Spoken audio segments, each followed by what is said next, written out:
A billionaire pretended to be homeless just to test his family. Within 3 days, his wife, his son, and his own brother all failed him. But what he did next, nobody saw it coming. They say no one knows what tomorrow holds. But what if tomorrow had already arrived and you were too blind, too greedy, too consumed by your own reflection to see it standing right at your door?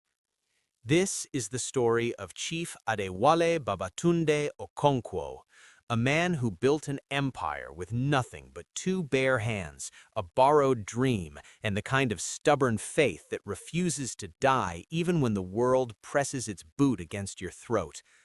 A man who gave everything to the people who shared his blood, and a man who came home, not in a convoy of black SUVs, not in a caftan dripping with gold, but in torn slippers, a dirty agbada, and a face hidden beneath the weight of 1,000 calculated tears.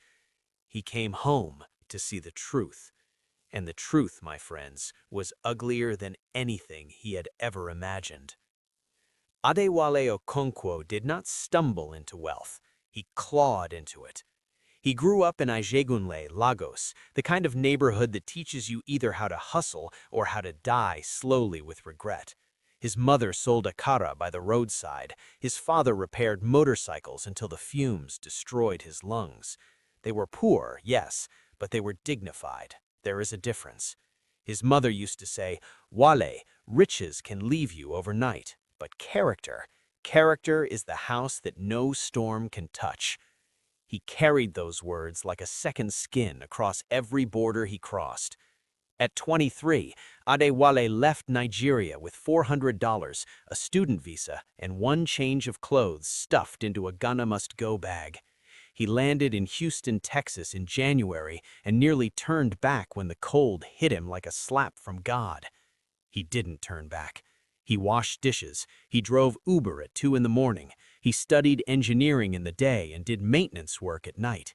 He slept 4 hours if he was lucky. By 31, he had co-founded a logistics and real estate company that would eventually stretch across 5 African countries and 2 European cities. By 45, Forbes had placed him on their Africa Billionaires list. But Adewale never forgot Ajegunle. He never forgot that akara smell, or the way his mother wiped sweat from her brow with the edge of her wrapper and still smiled. So he sent money home, mountains of it.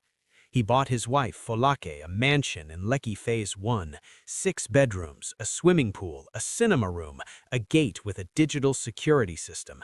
He enrolled his 3 children, Demilade, Rotimi, and little Sewa, in the finest schools in Lagos. He built an apartment complex for his siblings. He gave his in-laws a monthly allowance that was more than what most Nigerians earned in a year.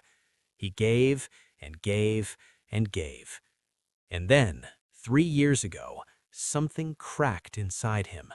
It started with a phone call, late at night, a Lagos number he didn't recognize. A man's voice, deep, familiar in a way that made his stomach turn before he could place it. The line cut before any words were exchanged. A week later, his younger brother Kunle called him, laughing too loud, asking too many questions about his health, about whether he had written a will. "Brother, you know we have to plan for these things, Shah," Kunle had said, with that oily smoothness that Adewale had never fully trusted. Then came the WhatsApp messages he was never meant to see. A screenshot forwarded by his accountant in Lagos, a conversation between Folake and her sister Toyin that had been accidentally shared to the wrong group. Just a fragment, just enough. "If anything happens to him over there, everything falls to us. I've already spoken to that lawyer. The children are in my name, the Lekki property too." Adewale had sat in his Houston apartment for a very long time after reading that. He did not cry. He was beyond tears. He sat in the silence of a man whose entire foundation has just been revealed to be sand, and he thought. He thought about his mother's hands, about dignity, about character. And then he made a decision that would change everything. He told no one he was coming back. He arranged his affairs quietly, the kind of quiet that only a man with absolute power over his own empire can manage. He instructed his most trusted attorney, Mr. Femi Adeyinka, to hold all documents, say nothing, do nothing until further instruction. He put a temporary communications freeze on his Lagos office, and then he went to a market in Houston, not a mall, a real flea market, and he bought the most wretched clothes he could find. Faded brown trousers, a torn Ankara top, a pair of worn-down slippers that flapped at the toe. He stopped shaving for 3 weeks. When he looked in the mirror the morning of his flight, he barely recognized himself. Good. He flew economy class for the first time in 11 years. He sat between a snoring man and a woman with a baby who cried for 4 of the 6 hours. He ate the airline food without complaint. He was not Chief Adewale Okonkwo on this flight. He was nobody. He was testing himself, teaching himself to see the world again through eyes that had no cushion of privilege. He landed in Lagos on a Tuesday morning in August, when the heat sits on your chest like a live thing. He did not go to the Lekki mansion first. He went to Ajegunle, to the street where he was born. He found a young widow named Mama Chioma who rented out a single room in her compound for 3,000 naira a week. She looked him over, this man in dirty clothes with tired eyes, and she said, without any hesitation, "Come inside. You look like you haven't eaten since yesterday." She was right. He hadn't. She gave him jollof rice and fried plantain and a glass of cold water. She asked no questions. She just fed him like it was the most natural thing in the world. That small act of kindness cracked something open in Adewale's chest. He ate slowly, and for a moment, just a moment, he felt the sting of tears. This, he thought, this is what I'm testing for. He arrived at his own gate on a Thursday afternoon. The compound was even more beautiful than he remembered, the bougainvillea running along the cream-colored walls, the black iron gates polished to a shine, the security camera blinking its red eye above the guardhouse. He walked slowly to the intercom and pressed the button. The young gateman, new, someone Adewale didn't recognize, cracked the gate open and stared at him with undisguised contempt. "What's in you want?" "I am looking for Folake Okonkwo. Please tell her that—" "Madame no see beggar," the gateman said it so easily, so casually, the way you might swat a fly. He moved to close the gate. "Please," Adewale said, keeping his voice level. "I am a relative. Just pass a message." "Oga, come out from here before I call the dogs." The gate slammed shut. Adewale stood on the street for a long moment. He looked up at the top floor of the house, his house, the house he paid for with 11 years of blood, and he saw the curtain in the master bedroom shift. Someone had looked down at him. He couldn't see who. He came back the next morning. This time, the gate opened wider. Folake herself had sent word that the old man could come in. Perhaps she was curious. Perhaps someone had described him. He walked into the compound he had built and felt the strange vertigo of being a stranger in your own home. Folake was standing on the veranda in a silk housecoat, phone in hand, looking down at him with the expression one reserves for something unpleasant found on the sole of a shoe. She was still beautiful, that hadn't changed, but something in her eyes had. Something had gone flat and cold, the way eyes go when comfort has slowly replaced conscience. "Who are you?" she asked. He looked at her. "Folake, it's me." The silence that followed lasted 3 long seconds, and then she laughed. Not a laugh of joy, not a laugh of disbelief. It was a sharp, dismissive sound, the kind of laugh designed to reduce a person. She turned and called into the house, "Demi, come and see this madman outside." His eldest, Demilade, 22 years old, raised on his money, educated with his sacrifice, walked down in designer shorts and AirPods, looked at his father and said, "Who is this Al-Haji? Mummy, you allowed a beggar inside the compound?" Adewale felt something tear inside him, not loudly, a slow, silent tearing, the kind that leaves the deepest wounds. "Demilade," he said quietly, "look at me." The boy looked. There was not a flicker of recognition. Or if there was, in this thought was worse, there was recognition in still nothing. No warmth, no mercy. "Security," Demilade shouted. "This man is disturbing us." Adewale was escorted out of his own compound. He stood on the road again, in the August heat, and he let the pain come. Let it rise. Let it wash through him. He needed to feel it completely, needed to understand the full depth of what his family had become while he was busy building their comfort. He took out a small notebook and wrote one word: Demilade.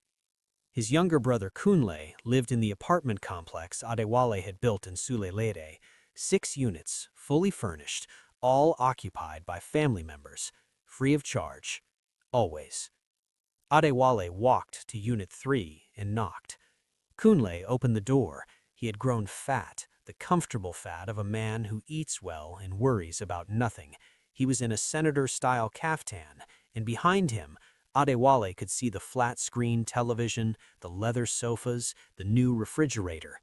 Kunle looked at him. "Kunle," Adewale said softly. "Brother." Something moved across Kunle's face, the ghost of recognition, quickly chased away by suspicion and something uglier. "Who sent you? Did Mama send you from the village?" "Nobody sent me. I came on my own." "Eh?" Kunle folded his arms. "What do you want? Money? I don't have anything to give. Times are hard." Times are hard. In the apartment his brother had built him, with the allowance his brother wired every month, times were hard? "I just need somewhere to sleep for a few nights. I'm not well." Kunle looked at him, this ragged, thin man, and for one moment Adewale thought he saw something human flicker in his brother's eyes. A memory, maybe. 2 little boys sharing one plate of iba in Ajegunle. Then the moment passed. "I can't help you. My wife doesn't like strangers in the house. There's a church up the road. They do charity. Try there." He closed the door. Adewale heard through the closed door his brother turn the TV volume up. He sat on the steps of the compound he owned, and he pressed his palms together and bowed his head, not in prayer exactly, in reckoning. He thought of his mother. He thought of what she would say if she could see her children now. The thought was unbearable. He wrote in his notebook, "Kunle." There is a scene Adewale would never forget for the rest of his life. It happened on a Friday evening, 3 days into his time as a ghost in his own city. He was walking along a street in Sulelere, tired and hungry, when a suya spot on the corner caught his attention. Not the food, but the man behind it. Old, thin, a Hausa man with deeply lined face, and a small radio playing at his feet, turned low. Adewale stopped. "Oga, how much for small wrap?" The old man looked at him, really looked at him, and said in Hausa-accented English, "Sit down first. You look tired." Adewale sat on the wooden bench beside the cart. The old man handed him a wrap of suya without asking for money. Adewale reached into his pocket for the small change he was carrying, but the man shook his head. "Eat first. We talk about money later." He smiled, a gap-toothed, generous smile. "You remind me of my brother. He used to carry the same face, like someone who was seen too much." They sat together in the evening light, 2 old men beside a suya cart in Sulelere, and they talked. The suya man's name was Malam Yusuf. He had been at that corner for 20 years. He told Adewale about his children in Kaduna, about his late wife, about a son who was studying to be a doctor. "Life is not always kind, but we must be kind even when life is not. Otherwise, what separates us from the animals?" Adewale looked at this man with almost nothing, and felt a humbling, devastating clarity. He reached into his sock, where he had hidden a single folded note, and placed it on the bench.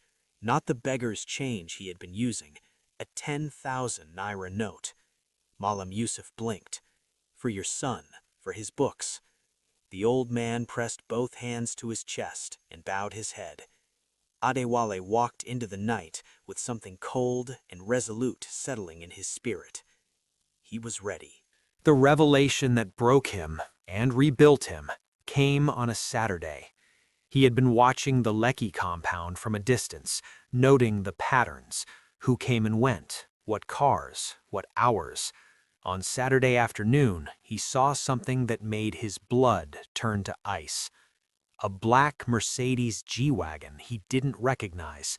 Then another car, a red Toyota Camry, Lagos plates. And then, from the back seat of the Camry, a man emerged whom Adewale recognized instantly. Barrister Olu Fashola, not just any lawyer, his lawyer, the one who held copies of his original will.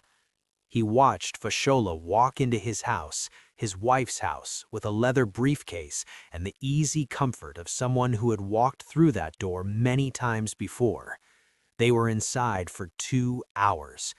When Fashola came out, he was laughing. Falake stood at the door behind him, also laughing, and between them, briefly, just a flash, she touched his arm. Not the way you touch a lawyer, the way you touch someone you know in a different way entirely. Adewale stood motionless in the shadows across the road for a long time. His wife, his lawyer, his house. He understood everything now, not just the greed, the architecture of the betrayal. They were preparing for a world in which he was conveniently gone. They had probably already told people he was ill. Perhaps they were waiting for news of his death. Perhaps they were willing to accelerate it. He pulled out his phone, the clean phone, the one no one in Lagos knew about, and called Femi Adeyega, his trusted attorney. "It's time," he said. "Everything is ready," Femi said. "Sunday. Make it Sunday. The big house." "Should I call the press?" Adewale thought of Malam Yusuf. He thought of Mama Chioma and her jollof rice. He thought of his mother's hands. "Yes," he said. "Call the press." He sent the invitations through Femi, formal, official invitations bearing the logo of Okonkwo Holdings Limited, each one addressed by name: Falake Okonkwo, Demilade Okonkwo, Rotimi Okonkwo, Kunle Okonkwo, Barrister Olu Fashola, and, for good measure, Falake's sister Toyin and 3 of the longest-serving family associates who had been drawing from his estate. The cover story was simple. There was to be a formal meeting regarding Chief Adewale Babatunde Okonkwo's estate and future business arrangements. His attorney had called it urgent. They all came. Of course they came. Adewale watched them arrive from behind the curtain of a private room adjacent to the main parlor. Falake was dressed in head-to-toe lace, expensive, immaculate, the grieving but composed widow in waiting. Kunle wore a new abada. Demilade had brought a friend, perhaps hoping to impress. Even Fashola arrived, briefcase in hand, face professionally unreadable. They sat around the long dining table, the one Adewale had imported from Italy, and helped themselves to the food and drinks that Femi had arranged. They talked among themselves, laughed. Falake's voice rose above the others, light and confident. Femi stood at the head of the table and cleared his throat. "Ladies and gentlemen, thank you for coming.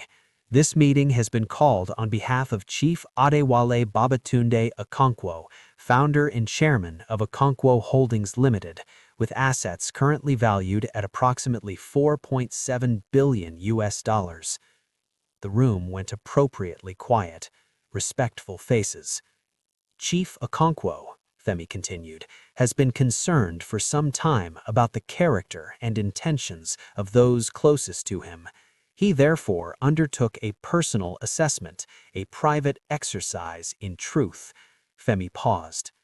"He has asked me to let you know that your assessments are complete." Falake frowned. "What do you mean by assessments?"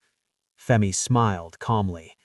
"I mean, madam, that the beggar you chased from this gate last Thursday, the one your son called a madman, was your husband." The silence that descended on that room was the loudest thing Adewale had ever heard. And then, the door to the side room opened. He walked slowly. He had bathed, he had trimmed his beard just slightly, enough to be recognizable, not enough to let them off too easily. He wore a simple white kaftan, no jewelry, no entourage, just himself, Chief Adewale Babatunde Okonkwo, in the full, unshakable weight of who he was. Falake saw him first. The color drained from her face so completely that for a moment she looked like a different person. Her mouth opened. Nothing came out.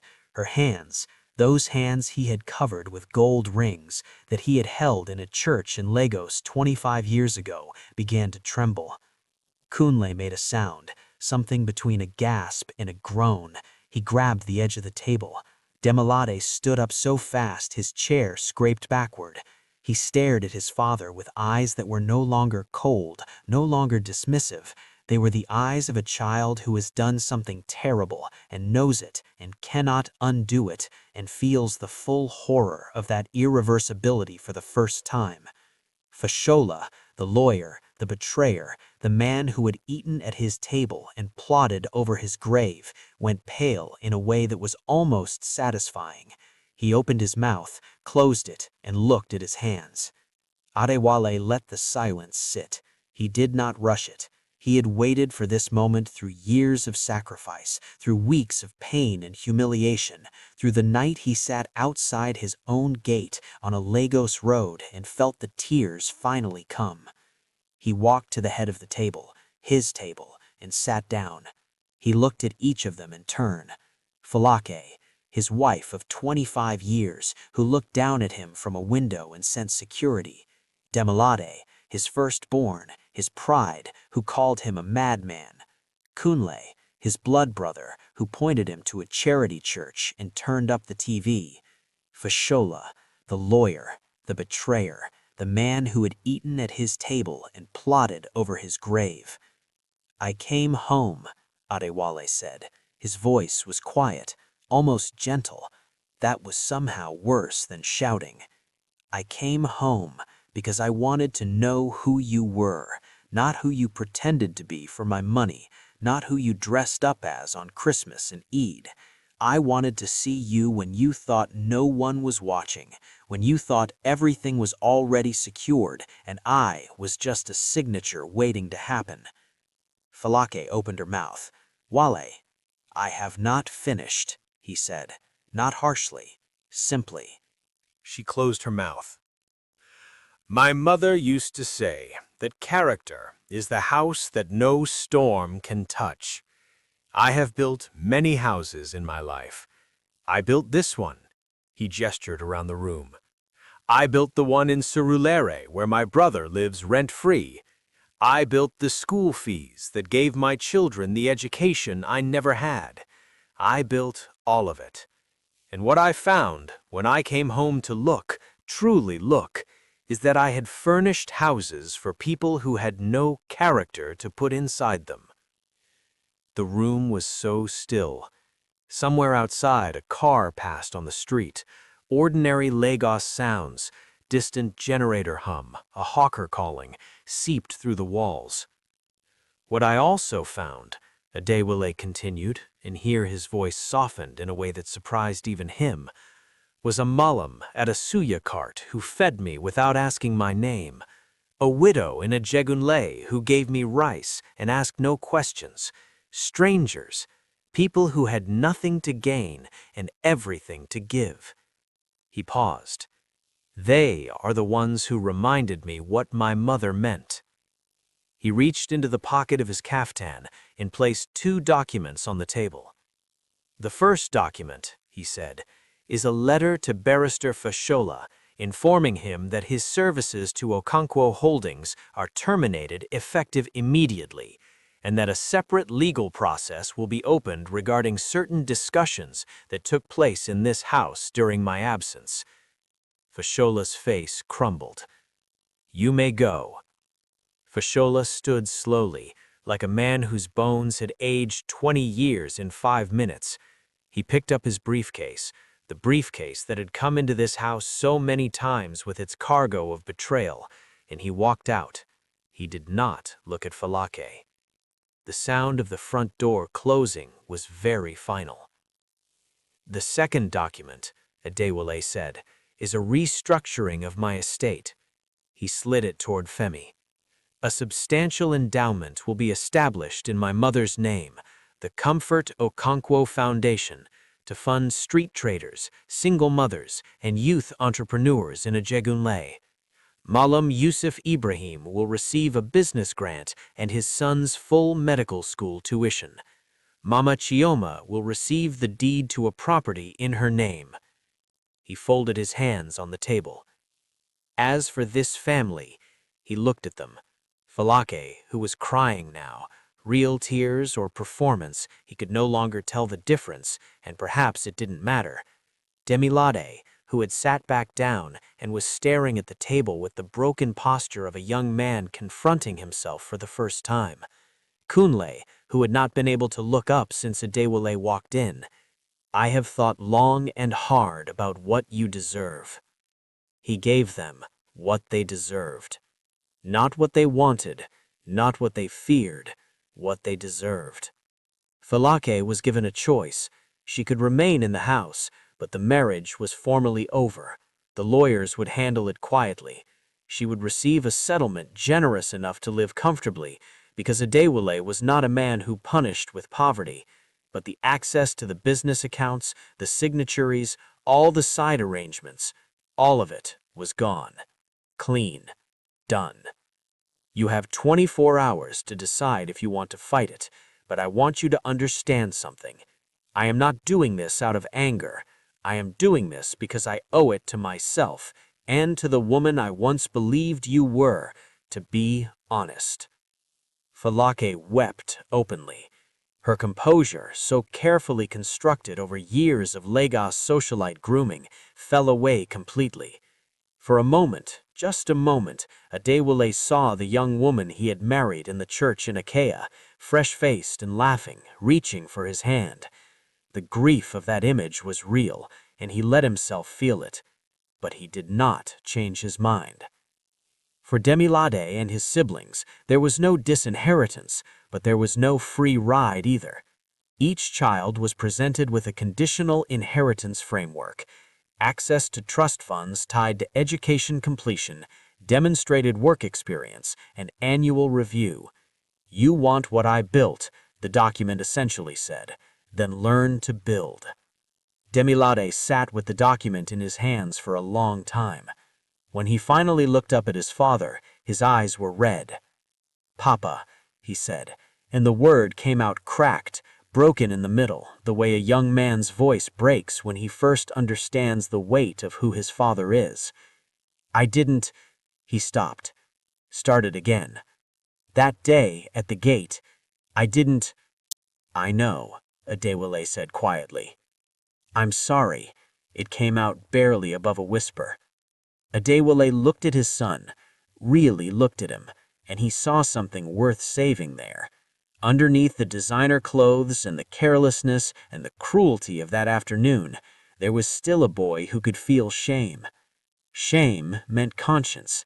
Conscience meant there was still something to work with. He reached across the table and briefly gripped his son's hand. It was not forgiveness, not yet. Forgiveness is not a door you walk through in one step, but it was the beginning of a road. For Kunle, there was simply a conversation, private, brief, devastating. Adewale showed him the letter, his own words in a WhatsApp conversation shared by mistake, talking about what would happen to the estate if Wale doesn't make it back. Kunle read it with his hand over his mouth. When he finished, he was crying in the ugly, heaving way of someone who had no prepared performance, just raw, bottomless shame. "We are still brothers," Adewale said, "but you are no longer a trustee of anything I own. You will keep your apartment. I will not take the roof from over your head. But understand this, Kunle. Understand this fully. The money I sent you every month, that came from love. What you did with it was greed. Those are two different things, and you have to live with that. 6 months later, the Comfort Okonkwo Foundation opened its doors in Ajegunle. The ceremony was modest, intentionally so. No red carpet, no celebrity guests, no press photographers chasing a shot. Just a gathering of market women, motorcycle mechanics, akara sellers, young people with ideas and no capital. Just people who reminded Adewale of where he had come from. Malam Yusuf was there, in a pristine white kaftan, beaming. His son, Idris, now officially enrolled in his first year of medicine at the University of Lagos, stood beside him, unable to stop smiling. Mama Chioma was there, holding the title deed to a modest property in Ajegunle, folded carefully in her hands like something sacred. Adewale stood before them and spoke simply. My mother used to say that character is the house that no storm can touch. I have built many houses in my life. I built this one, Agasham, Ottawa, Arakoi. Beautiful houses, expensive houses, houses that impress people who drive past them on the highway. But the only house that has never failed me, the only house that stood through every storm, was the house I built inside myself, in this neighborhood, in the house my mother kept clean even when we had nothing. He paused. This foundation is not charity. It is a debt. I owe it to every person here who reminds me that generosity is not about how much you have. It is about whether you give when you don't have to. The crowd was quiet in the particular way of people who are genuinely moved. Adewale looked up at the sky, the flat, burning Lagos sky, blue-white and blazing, and he thought of his mother. He thought of her akara pan, her calloused hands, her unwavering certainty that her son would become something. He had become many things: billionaire, founder, husband, brother, beggar. The last one, strange as it seemed, was the one that had taught him the most. The family you were born into shows you who they are when they think the cost is zero. The person you become shows them who you are when the cost is everything. Do not waste your life filling the hands of those who would drop you the moment you stopped being useful. Fill your own house first, the one no storm can touch. And when you are full, give to strangers. For it is strangers who will remind you, when your own blood has failed you, that humanity still exists. Adewale Okonkwo came home as a beggar. He left as something greater than a billionaire. He left as a